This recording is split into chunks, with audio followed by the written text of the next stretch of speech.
You see, it's a word that's often abused and misused, legend, but you literally are a legend in your own lifetime. I'm not supposed to say that. Yeah, but you are. Even when I said you were coming on today, the amount of people who said it and the songs you've written. But you love Ireland, don't you? Ireland's always been good to me. So, yeah, they like poets and drunks here. Yeah. In reverse order. Yeah. Yeah, because I thought it was sweet. I was reading a review of a concert I think you did last week in London. You gave them the best compliment, something about they were nearly as good as an Irish audience. I did that in Albert Hall, unfortunately. Yes!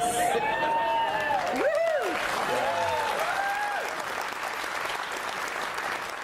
I have no idea why I said that there, but...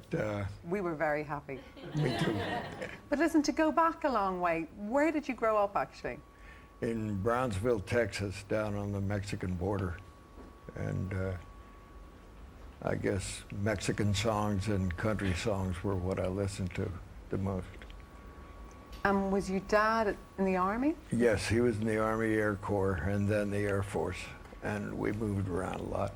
He also worked for Pan American Airways, and that moved us around a lot too. So I felt pretty comfortable on the road early, I think. But I liked Texas best. It was the best. And you're a clever boy, though, because you got a Rhodes Scholar. You were a Rhodes Scholar, weren't you? Went to Oxford? Mm-hmm. But jumped out of it? Left it? You left it? No, I got my degree there. Okay. And I was there reading toward another degree when I decided I'd get out and get into the Army, which I did for about 5 years. Did you like that? Yeah, I was flying a helicopter and got to go to jump school and jump out of airplanes and Ranger school. Oh, that's exciting. It was, and then 3 years in Germany. And then you ended up going onto the oil rigs and writing some of your classic songs. How did that come about? Well, I was trying to be a songwriter in Nashville from the time I got out of the Army, and it took me a while to break through. And when I found out I was going to be a father again, I figured I had to make some money.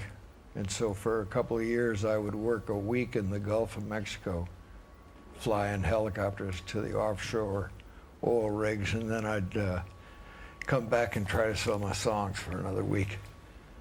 Well, but like when you were on those oil rigs, you wrote Me and Bobby McGee, for instance, didn't you? Helped me make it through the night. So, Wow. Yeah. See that guitar beside you there? If I asked you to sing a little of Me and Bobby McGee. I'm glad that you are watching HMTV, and please subscribe if at all you're new here. So, one of the group members of the Highwaymen, that is Kris Kristofferson, the legendary country singer and a star of the 1976 version of A Star Is Born, actually died, and this statement was released by his family. So the songwriter passed away peacefully on Saturday at his home in Hawaii. So this was according to the statement. So the family went on and say that they felt blessed with all the time they spent with Kris, and they did not actually reveal the cause of death. So the statement also tells fans that if at all you are to see a rainbow, just know that Kris is actually smiling down to us all, as seemingly a reference to his song, Here Comes That Rainbow Again. So Kris broke into music industry, and that was in the early 1970s, mainly as a songwriter, penning tracks for hit artists like Ray Price, Johnny Cash, and Janis Joplin. So Kris Kristofferson then started putting out his own tracks, starting with his debut album, Kristofferson, in the 1970s. So in 1972, he went on and released Jesus is a Capricorn, which contained the song Why Me, Kris Kristofferson's first #1 country hit. So among the 4-time Grammy winners' other notable tracks, they include Lover Please, A Moment of Forever, The Silver-Tongued Devil, and so many others. So this man was also a member of the country supergroup Highwaymen with Waylon Jennings, Willie Nelson, and Cash.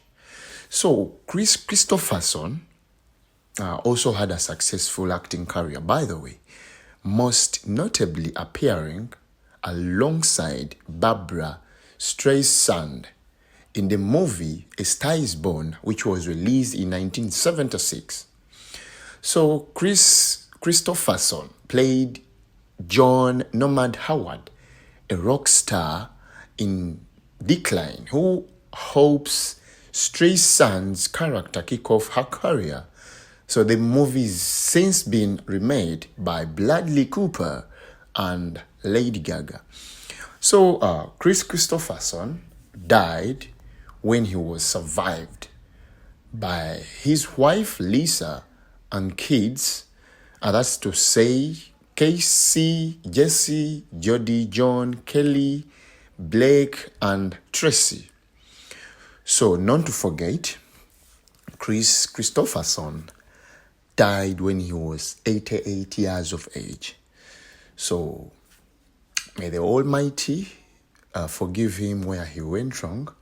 And I send my deepest condolences to the family of Kris Kristofferson in this difficult time. May the Lord strengthen you. Thank you so much for watching my video. So the video that we've actually watched, or the interview, it was taken, that was back in 2010, when actually Kris Kristofferson was trying to tell us more about him that we actually didn't know.